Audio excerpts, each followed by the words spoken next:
పూరా local. Welcome to పూరా local. Phone tapping కేసులో నిందితుడిని పట్టుకోవడంలో కాస్త లేట్ అయినా చివరికి ఆధారం దొరికింది. ఎంతటి నేరస్తుడైనా నేరం చేసిన చోట ఏదో ఒక ఆధారాన్ని వదిలిపెడతాడన్నట్లు ఫోన్ అక్రమ ట్యాపింగ్ లోనూ ఎస్ఐబి మాజీ చీఫ్ ఆపరేషన్స్ ప్రభాకర్ రావు బృందం సైతం అదే పని చేసి దొరికిపోయింది.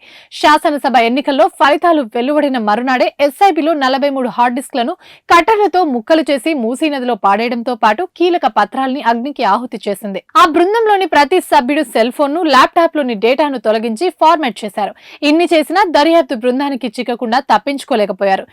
కొన్ని కీలక ఆధారాలు సిట్ కు చిక్కడంతో దర్యాప్తుకు ఊతమించినట్లయింది. టెలికాం సర్వీస్ ప్రొవైడర్లు కొంత ఆలస్యంగా పంపించిన లేఖలే ఇప్పుడు దర్యాప్తు బృందానికి ఆధారాలుగా మిగిలిపోయాయి.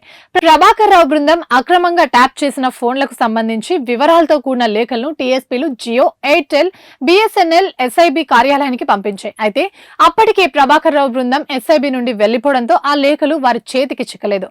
తెలంగాణలో లాఫుల్ ఇంటర్సెషన్ కు అనుమతి పొందిన ఇంటెలిజెన్స్ తరపున ఎస్ఐబి సిఓఓ హోదాలో ప్రభాకర్ రావును అప్పటి ప్రభుత్వం డెసిగ్నేటెడ్ అథారిటీగా నియమించింది. విశ్రాంత అధికారికి అలాంటి కీలక హోదా కట్టబెట్టడం ఐపీఎస్ సర్వీస్ కేడర్ రూల్స్ కు విరుద్ధమైన బేఖరాతు చేసింది. ఈ క్రమంలో ప్రభాకర్ రావు బృందం మావోయిస్టుల ముసుగులో యథేచ్ఛగా ట్యాపింగ్ కు పాల్పడింది. మావోయిస్టులకు సహకరిస్తున్నారనే నెపంతో రాజకీయ నేతలు, జర్నలిస్టు, వ్యాపారుల ఫోన్లపై అడ్డగోలుగా నిఘా ఉంచింది. అయితే అవన్నీ లాఫుల్ ఇంటర్సెషన్ లో భాగంగానే చేస్తున్నట్లు టీఎస్పీలను నమ్మించి బురిడి కొట్టించింది. ఇదిలా ఉంటే ప్రతి 15 రోజులకోసారి టీఎస్పీల నుండి ఎస్ఐపి లేఖలు వచ్చే ఆనవాయితీ ఉంది. లాఫుల్ ఇంటర్సెషన్స్ కింద మీ కార్యాలయం నుండి వచ్చిన సూచనలతోనే ఈ ఫోన్ నెంబర్లపై నిఘా ఉంచామంటూ ఆయా నెంబర్లతో కూడిన జాబితాను ఎస్ఐబికి పంపిస్తుంటారు. అది కూడా మెయిల్ రూపంలో కాకుండా తప్పనిసరిగా లేఖ రూపంలోనే పంపి ఎక్నాలెడ్జ్మెంట్ తీసుకుంటారు. అదే క్రమంలో 2023 నవంబర్ 16 నుంచి 30 వరకు ట్యాపింగ్ చేసిన నెంబర్ల జాబితాను ఆయా టీఎస్పీలకు పంపించాయి.